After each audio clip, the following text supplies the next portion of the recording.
Western media has failed yet again, failed to cover the corruption that took place to our Arab neighbors. The Arab Spring is a term referring to countries in the Middle East that underwent pro-democracy protests and revolutions. We, Anonymous, used hacktivism through the deep web to smash these oppressive regimes. Let these amateurs who worship us explain this to you. Listen, or else we will find you. Nabil and I will talk about Operation Tunisia. Tunisia was the first regime that sparked a flame, igniting other revolutions like the ones in Egypt, Libya, and Yemen, respectively in that order. In the year 2010, Tunisia was undergoing high unemployment, corruption, poor living conditions, and lack of freedom of speech against the Tunisian oppressive regime ruled by a not-so-obvious corrupt President Ben Ali, who ruled the nation for 23 years. This caught the attention of Anonymous when the demonstration and protests on the streets were also taking place in the global web. Tunisian blogger and activist Slim Amumu was actually a member of Anonymous, whose online presence is known as Slim404. He, along with other bloggers like Aziz Amami, had their blogs taken down by the Tunisian authorities. To make matters worse, they were taken under government custody and their social media and email accounts were hijacked.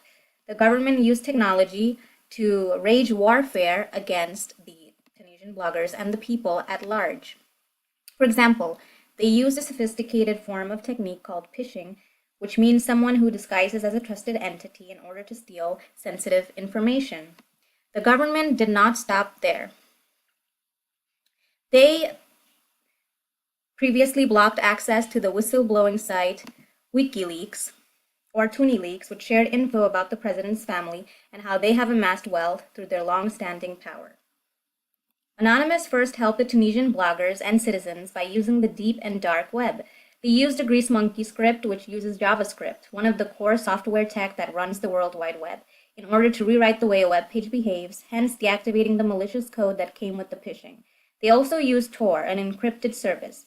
Tor users can browse with anonymity because there are multiple routers instead of the traditional routers that go from point A to point B.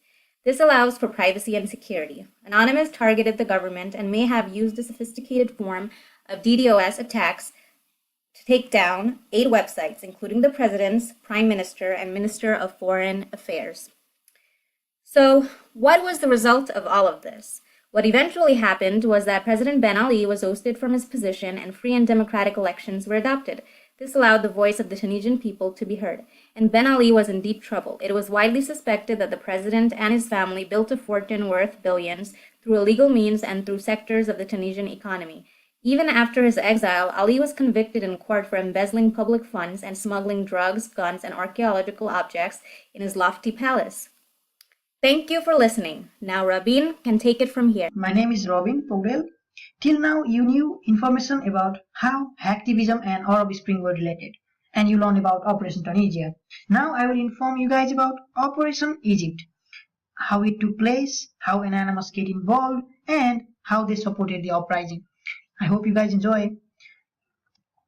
Operation Egypt took place in 2011 when President Hosni Mubarak started to dominate and suppress the people by taking their liberty and freedom.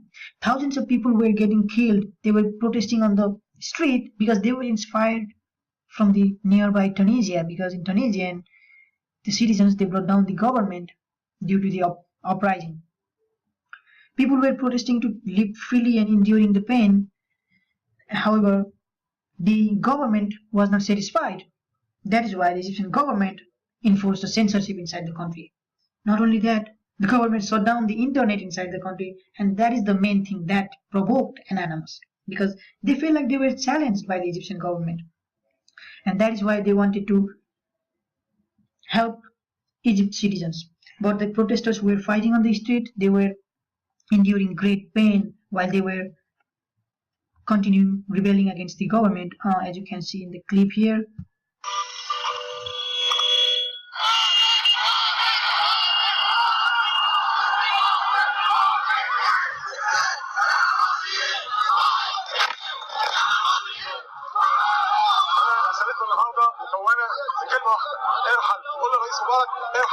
احنا مش عايزينك، احنا مش طايقينك ولا طايقين نظامك. الشعب المصري النهارده بيقول بكل طوائفه احنا مش عايزين هذا النظام. احنا بنقول قفلت كل طرق التغيير السلمي. النهارده احنا بنفتح طريق للتغيير على طريقه تونسيه، ونقول النهارده ممكن يكون مش اخر يوم، لكن دي بدايه مرحله انا اعتقد ان هي المرحله الاخيره.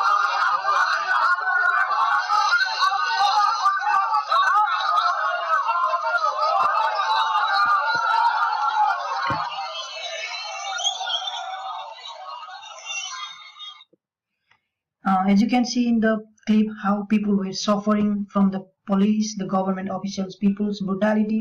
That is why Anonymous wanted to combat against the Egyptian government on the behalf of the people, because the people were suffering a lot. They were getting killed just for no reasons, because they want freedom of religion, they want freedom of speech, they wanted the freedom of information, and what the government was enforcing. That is why Anonymous, they shut down the government websites such as Egypt's cabinet, Ministry of Interior, and Ministry of Communication and Technology. Not only that, they exposed the brutal reality that the Egyptian government was doing to their people, to the world. It was like tit for tat, because the government shut down the internet inside the country. Anonymous came back and they solved their justice by shutting down the Egyptian websites. They also sent a message to the Egyptian government and to the Egyptian people through the global media while the protest was going on. As you can see in the clip here. This is a message to the citizens of the world. The Egyptian government has taken away all cell phone service and internet use from its people.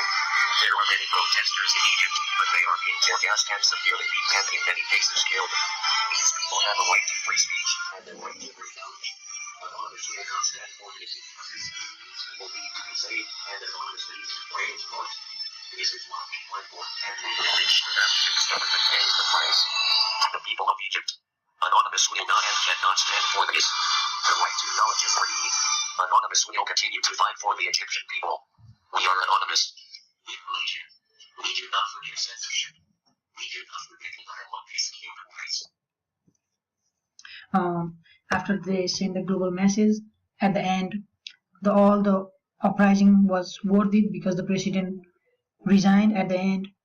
They proved, Anonymous proved, that a group of hackers who stayed in front of the computer, they shook the world. Now you should have learned something that is great about Operation Egypt. Now my friend will talk about Operation Libya. Robin, for your insightful video. Now I'm going to talk about Operation Libya. The people of Libya have suffered in silence for a long time under the madness of the leader Gaddafi and his government. They didn't have the courage to protest. With the riots in Tunisia and Egypt, the fear was gone by the Arabs throughout the region. Anonymous was trying to bring its support to the people of Libya just by encouraging them, because they didn't want them to be silent. Anonymous said they will not stand when the dictators shoot their citizens, repress peace with violence, and take freedom from the citizens. Libya was inspired by Egyptian revolution. They used social media during the protest in February 2011. Anonymous activists used Facebook and Twitter to organize the protest. Libya could easily have found itself in the internet blackout that Egypt previously experienced. But the citizens were heading into a more difficult battle. Technology might have inspired and led this Libyan uprising. However, the government used the same technology to block the internet and send messages via text to the young people so they don't come out to protest. The government wanted to hide everything happening in the Libyan streets from the outside world so it doesn't become a global phenomenon. But this encouraged Anonymous to help the people of Libya. One way they did this is through our IRC channel or Internet Relay Chat. The IRC has specific IRC servers like OperaNet or Freenode. It is an application that allows users to communicate via text. The chat processor works on a client-server network. An anonymous member says about the people of Libya, they were really thankful for listening to them and their problems and helping them, although we could only do so much. With the help of Anonymous, people of Libya have stood up to claim that freedom was their human birthright. What made the revolution exciting was those number of people on the streets. They have forced to open their societies, break the power of the dictators. They created new possibilities in September 2012. Anonymous played an important role by encouraging those people. Now, my friend will talk about Operation. Thank you, Mahi, for an insightful video on Operation Libya. Now I'm going to talk about Operation Yemen. As you all have seen, how Anonymous has been one of the helping hands for countries like Libya, Egypt, and Tunisia during their hard times. However, in Yemen, it was a total different story. In 2011, Yemenis had their revolution due to economic crisis and unemployment situations. Over 16,000 protesters came up and formed demonstrations. Like the other countries of Arab Spring, Yemen too had received help from outside sources, but there was no surety on whether Anonymous was one of the helping sources for them. In April 2015, a pro-Shia hacker group called the Yemen Cyber Army took the responsibility of hacking a pro-Saudi newspaper called Al Hayat. During that time, Saudi Arabia got involved in Yemen's civil unrest movement, which resulted in the group's formation, thus committing the hack as a threat. They sent out several warning images around the website, which did scare a lot of people throughout Middle East and other countries.